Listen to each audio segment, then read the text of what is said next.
नमस्कार दोस्तों, आप कहानी सुन रहे हैं। दरवाज़ा खोलो। विनय एक बीमा कंपनी में काम करते हैं। उनकी कंपनी उनको एक जगह से दूसरे जगह ग्राहक से मिलने के लिए भेजती रहती है, जिसके कारण वो अपना घर एक ठिकाने पर नहीं रख सकते थे। इस बार उनको नेपाल के छोटे से पहाड़ी इलाके में जाना था, करीब 1 महीनों के लिए। इसलिए इस बार उन्होंने अपनी पत्नी को भी साथ ले लिया। परिवार में सिर्फ वो और उनकी पत्नी ही रहती थी। विनय और उसकी पत्नी दोनों नेपाल के लिए निकल पड़े। वैसे भी ठंड का मौसम था और नेपाल में ऊपर से बहुत तेज बर्फ पड़ रही थी। वो लोग अपने घर पहुंच चुके थे। अपने घर तक पहुंचने के लिए उनको बहुत संघर्ष करना पड़ा, क्योंकि घर छोटे से गांव में एक पहाड़ी इलाके में था, जिसकी वजह से दोनों बहुत थक चुके थे। कहानी चैनल पर आपका स्वागत है। कहानी बहुत ही रोचक है। कहानी सुनने से पहले आप चैनल को सब्सक्राइब कर लें। कहानी पसंद आने पर वीडियो को लाइक एवं शेयर जरूर करें। आपका यह सहयोग अमूल्य है। कहानी आगे। रात के 12:30 बज चुके थे। जहां वो रह रहे थे वहां दूसरे घर एक दूसरों से बहुत दूर दूर थे। बाहर जोरों से ठंडी हवा और बर्फ गिर रही थी। दोनों अपने रजाई में दुबक कर आराम ही कर रहे थे कि अचानक उनको लगा कि किसी ने उनके घर का दरवाज़ा खटखटाया है। फिर उन्होंने सोचा कि क्या पता तेज़ हवा चलने की वजह से ऐसा जो रहा हो, इसीलिए उन्होंने उसको अनदेखा कर दिया। अगली सुबह विनय जिस काम के लिए आया था उसके लिए वो निकल पड़ा। उसकी पत्नी घर में अकेले ही थी। उसको समझ नहीं आ रहा था कि वो घर में बैठे वक्त कैसे बिताए।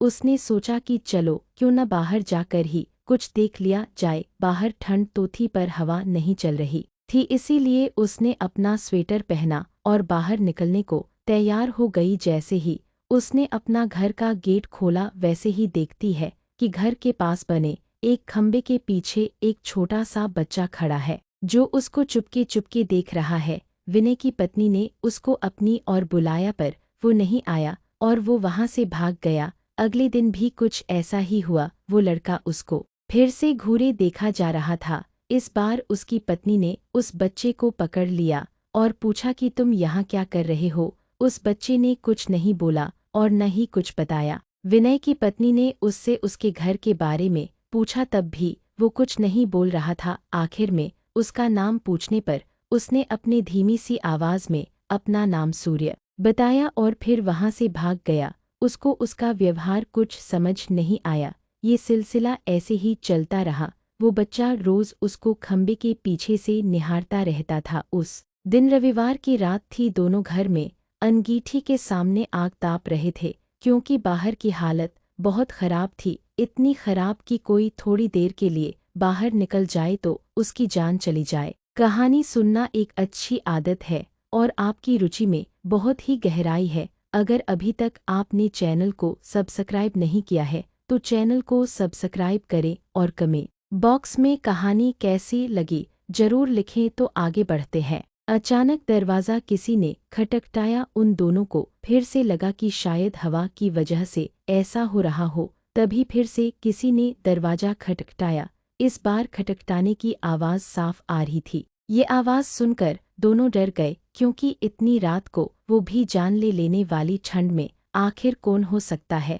दोनों केवल एक दूसरे का मुंह देख रहे थे। अचानक दरवाजे के बाहर से धीरे धीरे रोने की आवाज़ आने लगी। तभी विनय ने जोर से आवाज़ में बोला, बैकस्लैश कौन है बाहर। बैकस्लैश कुछ देर तक आवाज़ तो नहीं आई, पर बाद में एक धीमी सी आवाज़ आई, बैकस्लैश दरवाज़ा खोलो।